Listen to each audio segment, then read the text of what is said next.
the neck of the woods this afternoon. What's happening out Old Road? It's looking, Oh, it's well, bright and Old Road sunny is quite on my side of the island.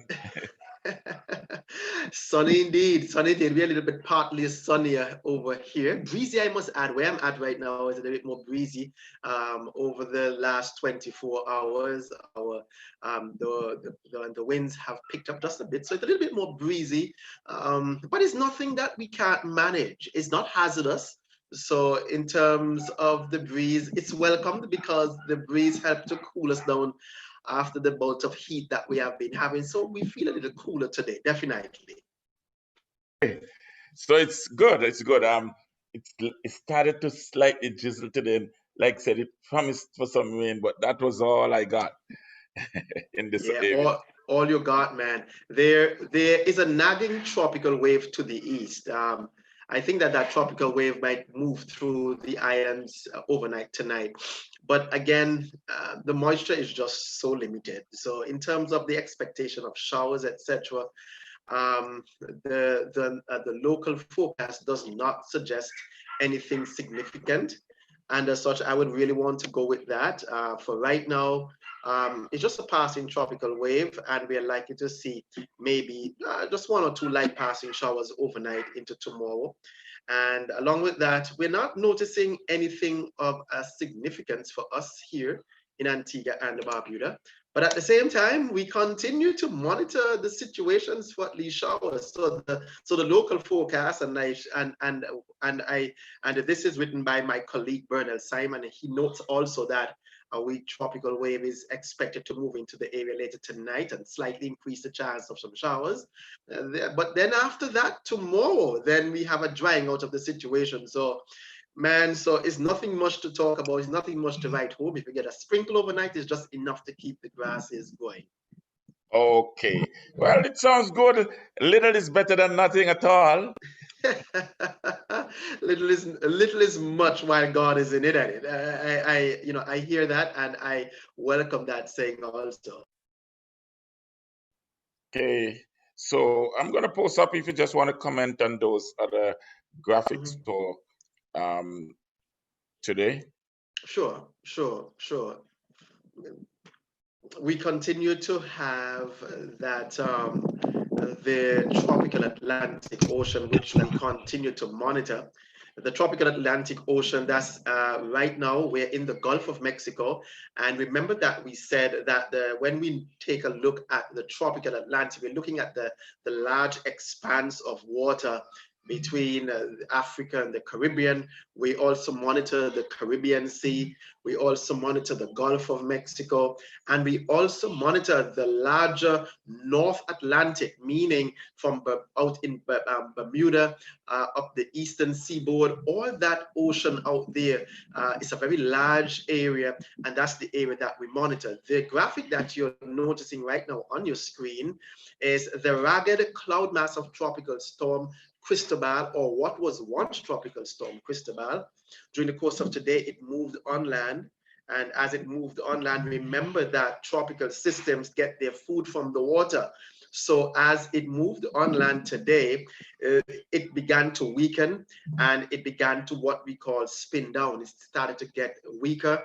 It started to lose its tropical, it started to lose some of its convection. So it's not as strong, it's not as potent, but yet still it's a rainmaker. Remember that I said that it's not necessarily the wind for this one, it's more so the drenching rainfall. And they have been having that type of rainfall over the Yucatan Peninsula and also the Yucatan Peninsula and also the South American continent.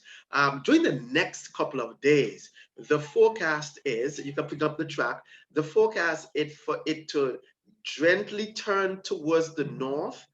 And as it moves on towards the north, the likelihood for it to emerge back into the Gulf of Mexico is great.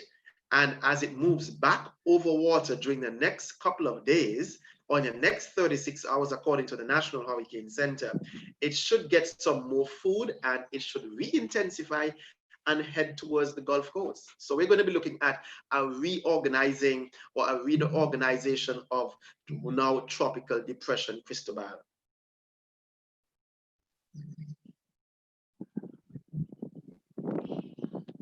Yes, that I hope that the reorganization does not come as in a more intensified format, but that everything it will just dissipate shortly after and go Yeah. into history.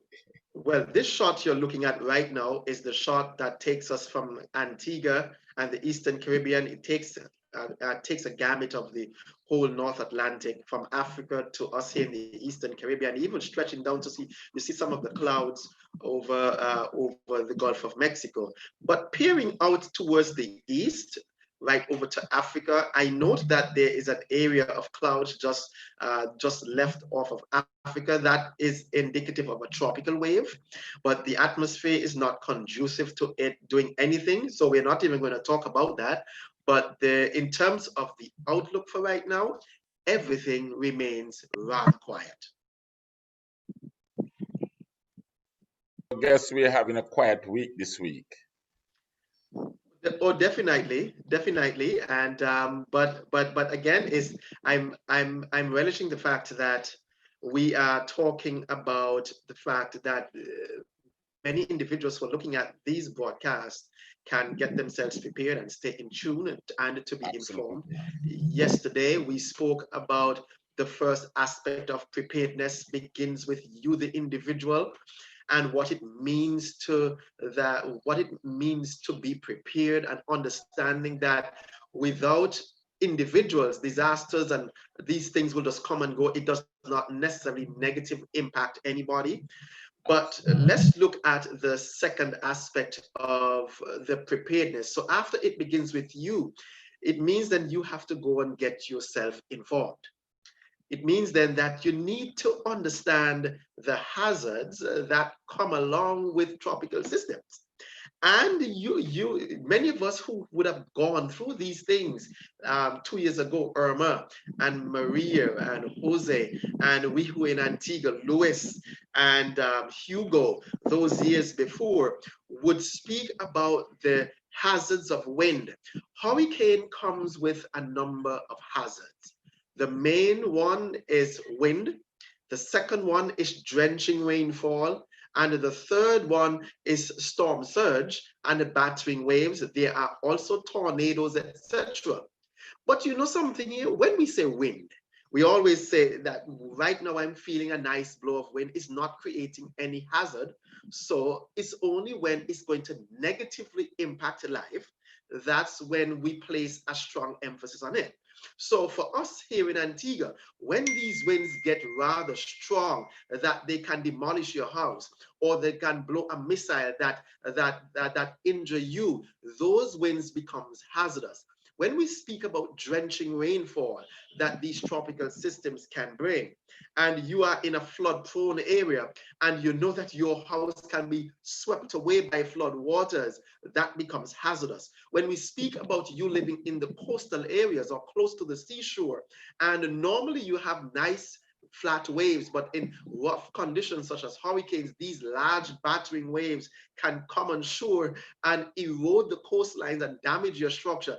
That becomes hazardous. So at those points, that is when we really want to warn you that those impending hazards are likely to take place. But normally you get your wind, you get your rainfall. We're looking for some rainfall, by the way, my brother, but we're not looking for the hazardous types of rainfall to flood people's houses and wash it away. I'd be But happy for yes, some at we the are moment. hoping for some rainfall. Huh?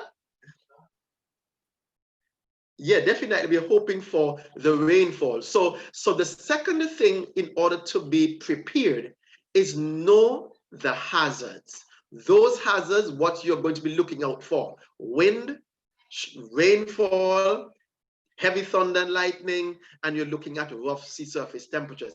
If you are living in places that you are likely to be impacted by these things, then we are going to be talking about the third stage of preparedness when we speak about maybe tomorrow or Monday about knowing the vulnerabilities. But for right now, understanding what those hazards can do and the damage it can do to life is another way for you to be prepared. Understanding and educating yourself so that you're not foolish, so that when the warnings go out, you can understand and respond appropriately. Okay, so we're thankful that you came across today, and today we'll close out for the week. Okay. Yes, we look forward to Monday. We don't have anything. We're having a quiet week, so we can afford to take a break this week That's right. and have a wonderful weekend. One of the things I want Great to stuff. tell you, my brother, is to be safe. COVID is That's right. real, and Yes. people are still out there being affected and transmitting this disease. So even though we're watching the weather, we still have to watch the coronavirus. God bless Thank you so you. much. Have a Thank you so wonderful much. week, my brother. And same to you, my brother, and you to my brother, remain safe, and to our listening public, please remain safe. We will be back with you as we dive deeper into your level of preparedness next week. Okay, great. Great. Thank you very much. God bless. Okay. God bless you.